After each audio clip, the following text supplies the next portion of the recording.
Abraços de luz e paz, muito amor, serenidade, mansuetude, calma. Exemplos não nos faltam. Eu sou Sebastião Camargo e estou aqui para darmos continuidade ao nosso estudo. Achou muito complexo o programa passado? Então vamos tentar trocar em miúdos, isso mesmo. Você já leu a questão 18 da obra O Livro dos Espíritos? Lembra quando eu disse nos outros programas? O homem penetrará um dia no mistério das coisas que lhe são ocultas? Sim, à medida que ele se depura. Mas lhe falta novos dons, que hoje sabemos que é a intuição. Então, esse mecanismo, esse potencial de visão direta. Com a inteligência, eu penso, raciocínio, com a intuição, eu mergulho no objeto investigado. É uma transfusão da minha alma para o elemento investigado. Foi assim que nós pesquisamos, tanto por intuição quanto por inspiração. Com a intuição, eu entro com o que eu possuo, com todo o meu potencial acumulado durante milênios, já que eu tenho quase a idade do universo como espírito. Então, a intuição, ela vem de dentro para fora, ela vem da superconsciência para o consciente. Só que quando atinge o consciente, transforma-se em pensamentos, em estado de nossa inteligência, em nobres sentimentos, emoções superiores. Então, vem de dentro para fora. Inspiração ou inspirações vêm de fora para dentro, de outras mentes mais capacitadas, iluminando as nossas mentes. Por isso, na questão 21 da obra O Livro dos Espíritos, Kardec pergunta: a matéria é algo que tem extensão? Vamos voltar aqui para a câmera do meio, fica mais fácil. A matéria é algo que tem extensão, que é impenetrável, que afeta os nossos sentidos, se você sente tocar? E a resposta foi: a matéria que você conhece, sim, mas não a matéria primitiva, a matéria sutil que está longe de conhecer. E sábio é quem reconhece a sua própria ignorância. E Kardec sempre partia do efeito para buscar as causas. Ele retira o que sabia, pergunta de novo: que definição podeis dar dessa matéria? Questão 22. Ou da matéria. Pode-se dizer que é o agente, o intermediário, com a ajuda do qual e sobre o qual atua o espírito. Ficou mais complicado ainda. Estou na questão 22A. Vou retornar que eu fiz uma leve confusão. Questão 21 é assim: a matéria existe de toda a eternidade ou uma criação? É uma criação. A 22 é que ele pergunta se tem extensão, se é impenetrável, se afeta os sentidos. Na 22A é que ele tira o que sabia e pergunta de novo: que definição podeis dar dessa matéria? Pode-se dizer que é o laço que prende o espírito, o instrumento do qual ele se serve e ao mesmo tempo sobre o qual exerce uma ação. Ficou mais ou menos entendido? Então vamos lá. É o laço que prende o espírito, o psiquismo divino. Ele estava mergulhado dentro como se fosse essa água. Então, o espírito, o princípio inteligente, estava lá mergulhado dentro Então, o laço que prende o espírito. É o instrumento do qual ele se serve, porque ele já está trabalhando para a sua individualização. E, ao mesmo tempo, exerce uma ação.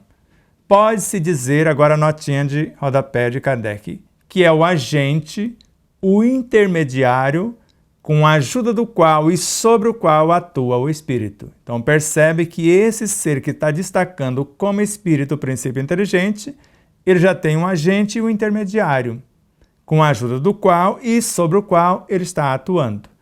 Aí nasce esse fascículo de luz. Entendido? E aí, como falou, que é o laço que prende o espírito, até então ele não perguntou de espírito. Percebe que ele pergunta do efeito e recebe a resposta da causa. A matéria existe de toda a eternidade ou uma criação? Até aí tudo bem, uma criação. É algo impenetrável que afeta os nossos sentidos? A matéria que você conhece, sim, mas não a matéria sutil. Ele falou da causa dessa. Porque na questão 34 fala que essa matéria aqui é uma porção da matéria primária. Então, esses átomos aqui são originários dos átomos primitivos. Ou a molécula primitiva, a secundária, que é essa da matéria, é uma porção de moléculas primárias. Está lá na questão 34 do Livro dos Espíritos. Ou está aqui, ele está bem aqui. Pode ir lá e conferir. De modo que ele pergunta então o que é o espírito? O princípio inteligente do universo e a sequência que eu dei no programa passado. Inteligência é um atributo, é preciso que ele se ligue à matéria para que a sua inteligência se expresse na matéria. Estamos falando do princípio inteligente nesse estágio. E depois, na questão 76, que definição podeis dar dos espíritos? Agora a pergunta no plural. Pode-se dizer que são os seres inteligentes da criação, não o princípio inteligente. E na nota de rodapé, agora estamos falando da individualidade e não mais do princípio inteligente do universo. Então, o princípio inteligente do universo, a matéria-prima que vai formar a matéria elementar, o fluido universal, a matéria mental, a bioenergia, os elementos que nós chamamos de infracorpúsculos, na física clássica, o bóson de Higgs. Após ele, os neutrinos, depois os leptons. E vai indo até chegar aos quarks, depois os nêutrons, prótons, elétrons e tudo mais. E vai formando, depois, dois átomos físicos se unem para formar moléculas e dar origem ao reino mineral, no qual, além da força de coesão e de repulsão, porque a força nuclear forte une os elementos para a construção dos átomos.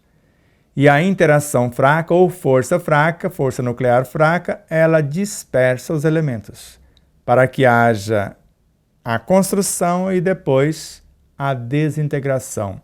Quer dizer, a lei de reprodução e a lei de destruição, podemos dizer assim. Então, com uma, eu estou construindo, unindo os elementos, e eles vão ficar sob a regência dessa lei. Quando precisa morrer para se renovar, para renascer, ela dissocia os elementos para que possa haver esse mecanismo. Por exemplo, está aqui os quarks que se transformaram na energia nêutron. Essa lei de repulsão, ou força nuclear fraca, ela é 100 trilhões de vezes mais potente do que a forte, até quase um contrassenso, mas a informação é do Dr. Jorge Andréa, um cientista acima de qualquer suspeita. Então agora esse nêutron vai transmutar-se sobre a regência dessa lei e transformar-se em prótons. Essas informações, quem nos deram? O César Ayala, que está aqui gravando conosco. O nosso técnico dessa série de programa, o nosso anjo da guarda, que está aqui por trás das câmeras. Ele é que trouxe essa informação. E depois os prótons se transformam em elétrons. E os elétrons, nesse salto para a camada exterior e no retornar, chamamos de salto quântico, ele libera os fótons. E os fótons fora do átomo formam o magnetismo, quando eles se unem dois ou mais, que é a lei que governa o próprio átomo na sua totalidade. E, ao mesmo tempo, o que nós chamamos de a consciência do próprio átomo. Está entendendo? E essa energia é que nós chamamos de magnetismo, a nossa energia eletromagnética.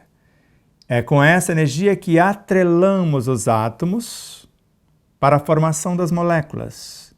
Então, no reino mineral, nós exercitamos essas leis, mais a sensibilidade. Porque em meio segundo, pela sensibilidade da água, nós a magnetizamos e alteramos a sua estrutura para melhor. Então, essa água magnetizada e não fluidificada, porque ela é um fluido. A água é um fluido. Agora, as energias que eu vou usar para qualificá-la é chamado de fluidos. Então, um fechadinho, fluidos, energias, fluidos, água, leite, gases, etc. Está entendendo? Então, no reino mineral, nós aprendemos, além das forças de coesão e repulsão, a sensibilidade. A ponto de os engenheiros, os cientistas do Instituto Aeroespacial da cidade de Stuttgart, na Alemanha, chegam à conclusão e classificam a água como um ser vivo. Isso mesmo. Ela registra o que pensamos, o que sentimos, o que falamos, o que fazemos em meio segundo. Mas existe no interior da água, segundo Camille Flammarion, cada gotinha d'água tem 9 trilhões de átomos, em média. E cada átomo é um aglomerado de forças vivas. De modo que existem seres com 2 milésimos de milímetro vivendo dentro da água. Mas como posso calcular? Imagine aqui, mais ou menos 1 centímetro. Se você diminuir 10 vezes, dividir por 10, você tem 1 milímetro. Agora, divide esse milímetro por 1000, você tem 1 milésimo. Então, tem seres com 1 milésimo de milímetro, segundo Camille Flammarion, já com músculos, com nervos, com instrumento de nutrição, de locomoção e de percepção e com a força e a velocidade de um cavalo a galope. Imagina isso. Já persegue o seu almoço, a sua presa, nos abismos de uma gota d'água. Tentou imaginar? Então, se a água fica muito complexa, imaginar que ela é um ser vivo, dentro dela existem esses pequenos seres. Então, ela é composta deles, desses seres com milésimos de milímetro. Entendeu mais ou menos? Agora, essas moléculas da água ou do reino mineral vai se unir e especializar-se, vai juntando esses elementos minúsculos para compor as células vegetais, nas quais esses elementos minúsculos, com 2 milésimos de milímetros e outros, vão formar as organelas, enquanto os minerais propriamente ditos vai formando outras instâncias, o que nós chamamos de plasma no sangue, não é o que nós chamamos de linfa. Plasma no interior do sistema sanguíneo, linfa no sistema linfático, ou líquido intracelular dentro da célula. Extracelular, o que está no sistema linfático. E agora, no interior das próprias células, dentro dos microtúbulos, que está permeando o citoesqueleto, que é uma estrutura que parece a estrutura óssea da célula. Tudo que existe dentro da célula, dentro da membrana e fora do núcleo, nós chamamos de citoplasma. Dentro do núcleo, neoplasma. Dentro do núcleo, a consciência da célula, que é o DNA. E fora está ali o que nós chamamos de citoplasma. E dentro do citoplasma, como a estrutura que dá forma à célula e até certos movimentos, citoesqueleto.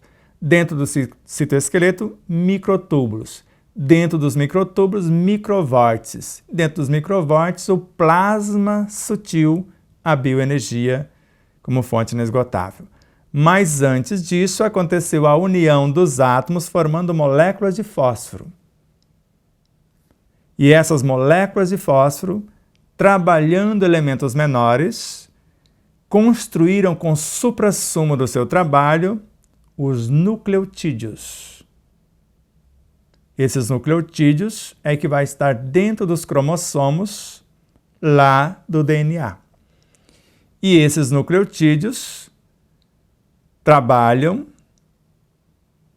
com o suprassumo do seu trabalho, eles não eram DNA ainda, para formar a estrutura do RNA. E o RNA transmutando ou trabalhando os nucleotídeos que trabalham as moléculas de fósforo, gerando DNA. Agora é a consciência da célula humana. Está entendendo? Então se acalme, respira fundo.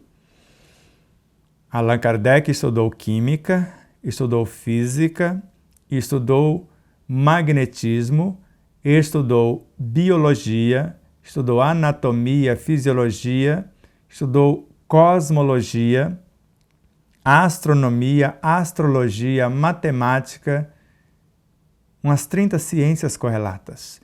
E se nós nos dizemos espíritas, é necessário estudar a doutrina dos espíritos.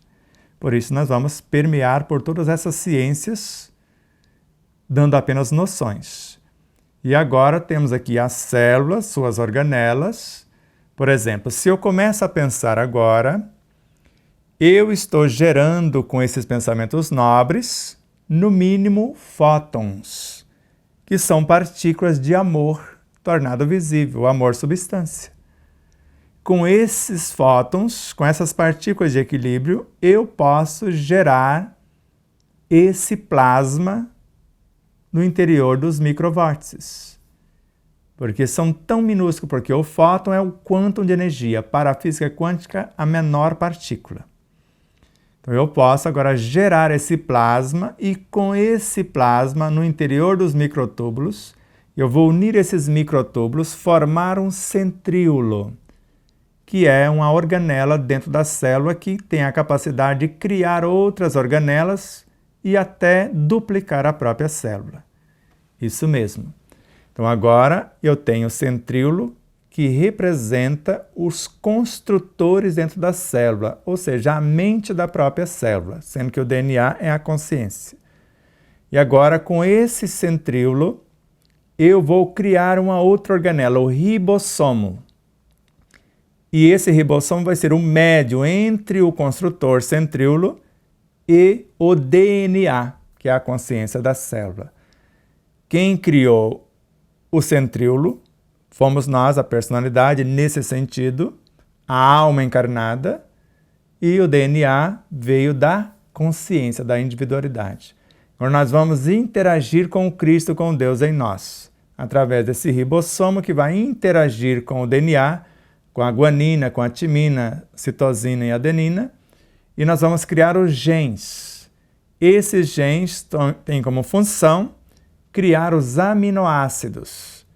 E esses aminoácidos nós podemos transformá-los em proteínas ou em consciências que vão reordenar as moléculas dos alimentos que nós mastigamos, que nós assimilamos através da pele, pelo sol, pelo banho, de todos os meios. Esses alimentos que chegam no interior das mitocôndrias, que são bactérias domesticadas como organelas dentro da célula, vão transmutar esses elementos através do oxigênio. Então essas moléculas de glicose vão ser dissociadas com o combustível oxigênio, que nós trazemos através da inspiração.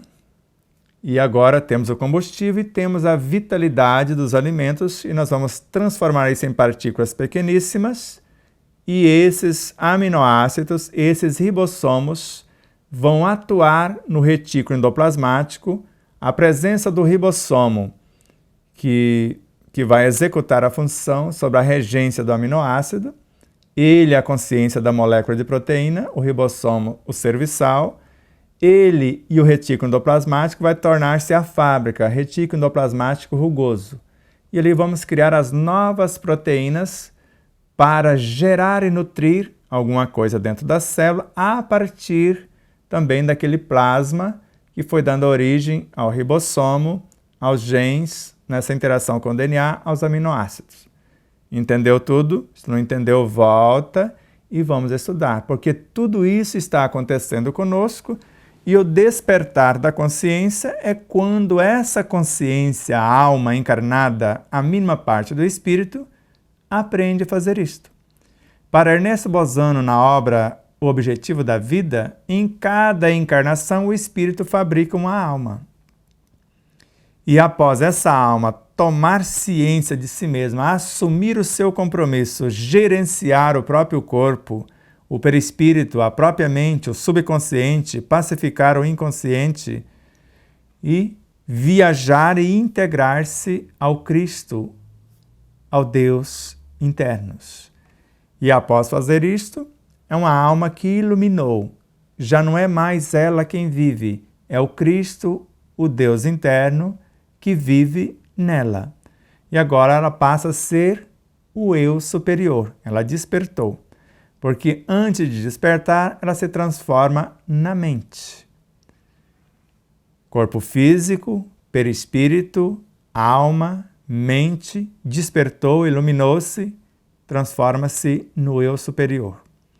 E agora ela pode orientar a mente para criar uma futura alma a partir de uma fração sua mesma, um diminuto ponto de luz dessa autoconsciência pura, porque ela tomou consciência e se purificou, e agora ela vai gerar uma semente através do laboratório mental para uma nova edificação da futura alma. Enquanto esta alma não souber de tudo isso, é o eu superior que vai fazer o governo. É ele que, através dos automatismos da mente, do centro de força, dos chakras, que vai governar o DNA e fazer a quase totalidade das funções do nosso corpo, que nós chamamos de automatismos. Está entendendo? Respira fundo, se acalme. Nós estamos estudando o Espiritismo nesta vida e até em outras etapas, assim como Leon Denis. Leon Denis foi autodidata nesse sentido. Ele não estudou nada dos ensinos acadêmicos, mas ele lembrou do que sabia.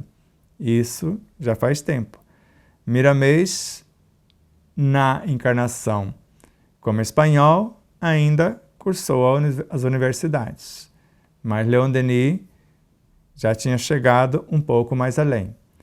Então vamos aprender com esses exemplos vivos, porque exemplos não nos faltam, que estudaram isso, a ponto de Leon Denis recomendar a aprender, a abrir, a folhear, a ler o livro oculto em nós. O livro das metamorfoses do ser, que esse livro nos diria o que já fomos, princípios inteligentes do universo, e o que seremos, superconsciências. Ensinar-nos-ia a criação do eu pelo esforço constante. A mim mesmo me fiz através das idades, Leon Denis. E Miramês vai dizer-nos, quando nós pedimos socorro para eles, a primeira coisa que eles vão fazer é nos levar almas ao encontro da nossa essência, para ver se o que eu estou pedindo nessa essência já não se encontra pronto. E ele próprio fala que as energias estão em torno de nós, esperando apenas a nossa ordem. Mas tudo que está fora encontra-se com mais segurança no interior de cada ser. Então não tem desculpas. É estudar. E estudar-nos. Lembra quando nós lemos no livro Despertar da Consciência? O trabalho consciente, responsável e perseverante, fruto do esforço bem direcionado, visando conhecer a si mesmo, conduzi-lo-á à autoiluminação e, consequentemente, à libertação das amarras constritoras de sua consciência. Quer dizer, nada vai impedi-lo de avançar. Está na página 163 para quem tem um livro. Se quiser estudar conosco, adquira o livro Despertar da Consciência, do Átomo ao Anjo, que é uma síntese de tudo isso que nós estamos falando. Como eu já disse a vocês, é uma síntese de mais de 1.700 livros que foram estudados do plano físico e do espiritual para compor essa espaçonave. E, ao mesmo tempo, esse livro já sintetiza mais de 200 livros do plano físico já existente, de Francisco Cândido Xavier, os vários espíritos que psicografou através dele, de Joana de Ângeles, de Miramês, de Leon Denis, de Camilo Flammarion, de vários e vários irmãos em Cristo. O despertardaconsciência.com.br é o nosso site. No site você encontra a loja virtual, na qual você pode adquirir o livro, e tem vários outros produtos lá à sua disposição. Você encontra o nosso TV Web Despertar da Consciência. Você vai encontrar o nosso canal no YouTube, youtube.com/o Despertar da Consciência. O link para as redes sociais, para o Facebook, para o Instagram, etc. Você vai encontrar lá várias e várias coisas. Se você se inscrever no canal, clicar no sininho, compartilhar os vídeos, nos sentiremos honrados, nos ajuda na propagação da mensagem. Não nos interessa a monetização. É o que menos nos interessa. Ajuda também, você sabe disso. O que nos interessa é a propagação da mensagem. Se for adquirir como distribuidor, megalivros.com.br é a distribuidora oficial do livro. Porque nós vendemos no site para o leitor, nós chamamos a venda varejo, ou para os grupos de estudos. É a combinação que fizemos com Alexandre Marques, da Mega Livros. E se você quiser nos ajudar um tanto mais, fale do livro para alguém, estude, divida o conteúdo com alguém. Pequenos textos, pequenas mensagens, nos ajude a divulgar. E tanto você que nos ajuda, as pessoas que entraram no site e se tornaram sócio-contribuintes. Lá tem como fazer isso. Faz as suas doações mensais, como tem muitas. Os nossos patrocinadores, José Benedito, do Hotel Del Príncipe, em Marabá, Pousada Colonial, em São Luís do Maranhão, a Alvorada Veículos, em Três Lagoas, com o Márcio, o Bruno e o Vanderlei, e a Matsumoto Imóveis, também em Três Lagoas, com a Ana Helena. Então, todos estão aí para nos ajudar de alguma forma. Deus abençoe e multiplique milhões de vezes na consciência, na mente, na vida de cada ser, no seu enriquecimento pessoal, na sua família, no seu trabalho, na sua empresa, que tudo floresça, multiplique e a mensagem se espalhe pelo seu exemplo, pelo crer, pelo saber e pelo ser. Deus nos abençoe a todos e nos faça sempre instrumento de sua doce e amorosa paz. Grande abraço.